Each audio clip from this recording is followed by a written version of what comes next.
warahmatullahi wabarakatuh. Bismillah, alhamdulillah, wassalatu wassalamu ala rasulillah Sayyidina wa maulana Muhammad bin Abdullah wa ala alihi wa ashabihi wa man wala. Amma ba'du. Ittaqullaha haqqa tuqatih wa la tamutunna illa wa antum muslimun. Sahabat sekalian, alhamdulillah keadaan saya semakin hari semakin baik, semakin sehat, alhamdulillah, dengan izin Allah Subhanahu wa taala, dan tentu dengan bantuan dokter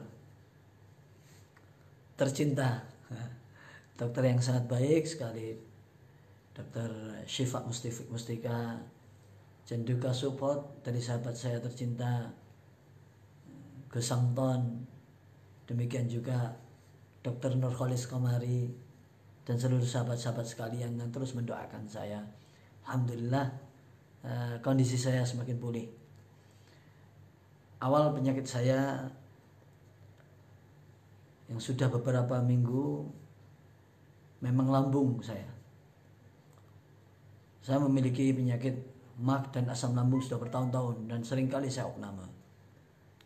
Namun ketika saya sakit, itu ada sesuatu yang aneh yang saya rasakan. Jadi saya merasa saya ini flu, tapi terasa pileknya itu hanya di pangkal hidung ini. Dan yang aneh, pileknya ini seperti orang yang baru kemasukan air, kayak orang tenggelam gitu. Jadi kayak sakitnya di sini. Nah, dan itu kalau kita keluarkan keluar, cuman bentuknya mungkin orang berbeda-beda ya. Ya, bentuk saya tidak kental, biasa saja, dan mengeluarkan lendir biasa ya. Namun beberapa hari saya juga mengalami sesak nafas yang luar biasa. Bahkan kalau kena dingin saya seperti sulit bernafas ya. Sampai kalau subuh saya agak di rumah memperlambat, karena kalau terlalu dingin saya nggak. Jadi setelah orang usai sholat subuh saya dengar di masjid, saya baru ke kamar mandi ya. Karena nggak terlalu dingin banget. Kalau dingin banget nggak kuat saya, nafas saya berat. Kemudian saya juga berpikir, dan sejak itu di rumah saya mengisolasi diri atas saran dari sahabat saya dan Gus tercinta saya, Gus Samton bin Abah Kiai Mas Duki Mahfud, rahimallahu rahmatan abror ya. Saya mengisolasi diri, saya di kamar sendiri, saya tidur sendiri ya. Tidak berinteraksi dengan anak dan istri saya. Itu sudah beberapa hari saya lakukan. Cuman kadang-kadang saya juga terlalu terledor juga, namanya manusia gitu. Nah, untuk itu ternyata ketika saya berhubungan, saya konsultasi dengan dokter, kemudian saya periksa, saya cek darah lengkap, saya rongsen torak ya gitu, dada saya alhamdulillah normal semua. Namun ketika saya diberikan obat jalan, penyakit itu tidak kunjung sembuh ya. Akhirnya saya masuk rumah sakit lagi, saya masuk UGD, saya diperiksa, saya dikasih obat jalan, berangsur membaik, tetapi kondisi saya tidak pulih-pulih terus. Akhirnya dokter memerintahkan saya untuk saya wajib di opnam ya. Baiklah, kalau memang itu demi kebaikan dan kesehatan saya patuh-patuh saja, karena tidak ada yang wajib kita patuhi ya, kita patuhi yaitu ulama dan dokter, karena mereka ahli dalam kesehatan. Kalau dokter, sedang ulama ahli dalam ilmu. Bukankah dalam Al-Quran juga disampaikan fas'alu ala dzikri in kuntum ta'lamun ya kan, ahli din. Kalau kita masalah agama tentu kita tanya kepada ahli agama. Tentu kalau kesehatan saya akan tanya kepada dokter, karena saya bukan ahli kesehatan ya. Dan saya bukan sok tahu tentang kesehatan ya. Namun saya tetap berjaga-jaga, dan saya selalu berjaga akan kebersihan. Kemudian setelah saya masuk rumah sakit ya, hari Senin atau Selasa kemarin, untuk saya melakukan opnam, saya diminta untuk cek darah lengkap lagi, dan saya harus saya foto rongsen torak saya. Ternyata subhanallah,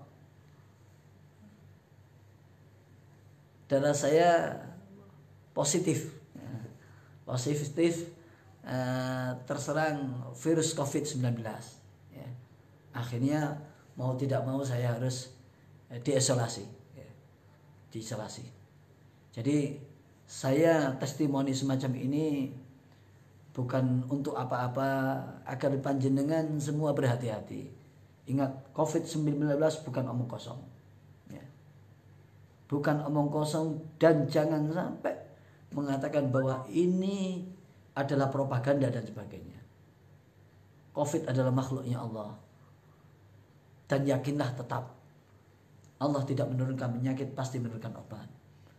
Alhamdulillah, berkat doa jenengan, dengan cepat kesehatan saya juga sudah pulih. Dan ingat, obat COVID, ya, diantaranya antibiotik dan sebagainya, sangat sakit sekali. Jadi cukup saya merasakan, jangan jenengan.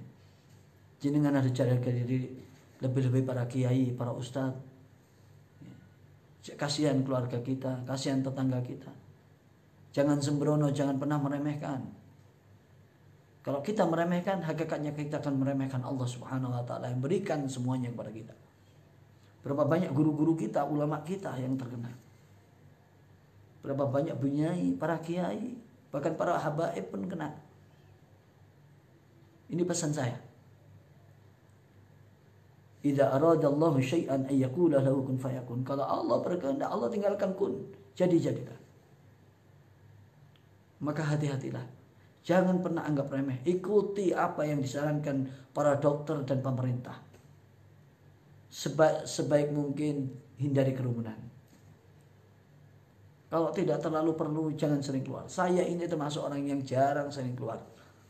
Paling kalau saya muncul di FB, saya ceramah di FB, saya jarang-jarang keluar. Gunakan masker.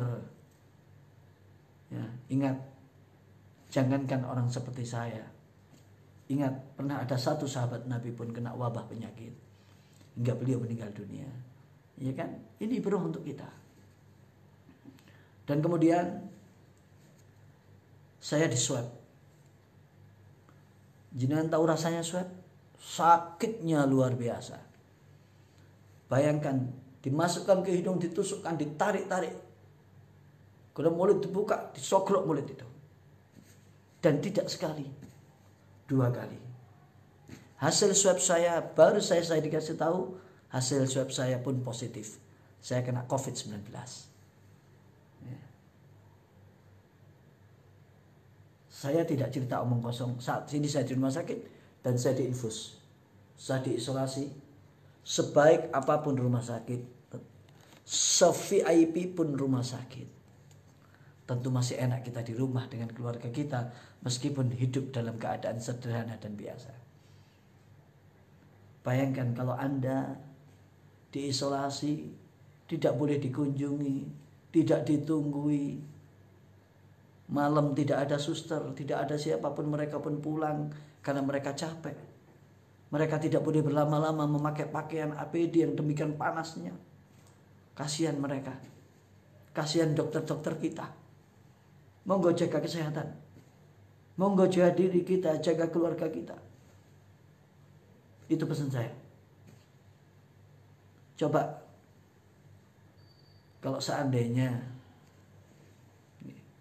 biaya untuk merawat diri di rumah sakit untuk COVID tidak murah, saudara. Saya dengar sendiri waktu saya daftar, ada seorang hendak bepergian keluar pulau, maka dia melakukan swab. Ketika saya dengar sekali swab biayanya diantaranya kurang lebih 1,5 juta. Belum lagi obat-obat yang lain.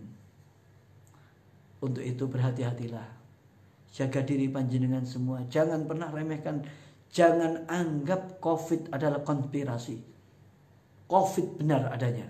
Saya Isa, dan insya Allah saya manusia yang diajarkan oleh guru-guru saya, orang tua saya, untuk selalu ngomong apa adanya dan jujur dan saya berusaha menjadi orang yang amanah. Sebetulnya saya tidak mau testimoni. Sebetulnya saya ingin merahasiakan apa yang saya sakit dan alami ini. Namun setelah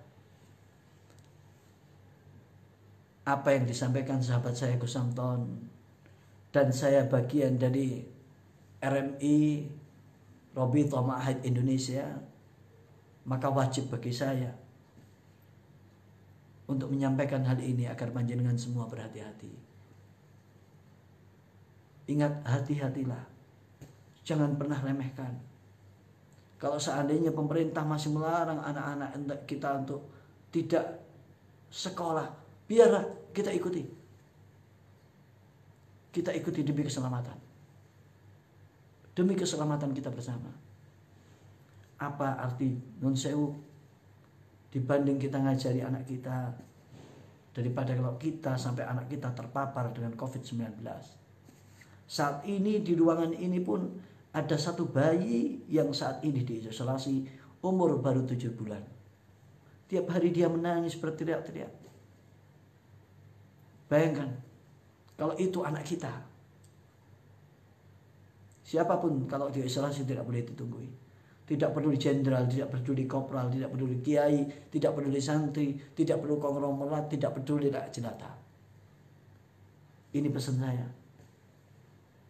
Ingat, sakit betul ketika kita dimasuki antibiotik di dalam tubuh kita meskipun hanya infus. Bayangkan rasanya, kulit kita, daging saya ini rasanya seperti ditusuk-tusuk jarum, dan waktu minimal itu 1 sampai 1,5 jam. Bayangkan sakitnya. Makanya saya minta waktu itu pemasangan infus antibiotik yang sangat sakit ini, saya minta diganti pagi hari. Karena awal saya ke sini dipasangnya malam hari, saya nggak bisa tidur karena sangat sakit luar biasa. Saya biasa menahan sakit. Saya biasa ditusuk jarum karena saya orang selalu berobat dengan bekam. Namun sakitnya ini, sungguh luar biasa. Bayangkan, Anda sakit tidak bisa dijenguk. Anda sakit tidak ada yang menunggui. Anda sakit tidak ada siapapun, bahkan maaf, tidak sedikit tempat isolasi yang sangat angker. Dan itu bukan saja saya cerita dan saya alami. Kawan-kawan saya di tempat lain yang pernah mengalami semacam ini pun banyak diganggu oleh makhluk-makhluk Allah dari dunia lain itu. Alhamdulillah saya tidak takut dengan hal-hal semacam itu. Bayangkan kalau misal orangnya penakut, takut dengan hal semacam itu, apa nggak nambah stres, ilmunya menurun, malah cepat mati, ya toh? Maka sekali lagi jagalah kesehatan, okay?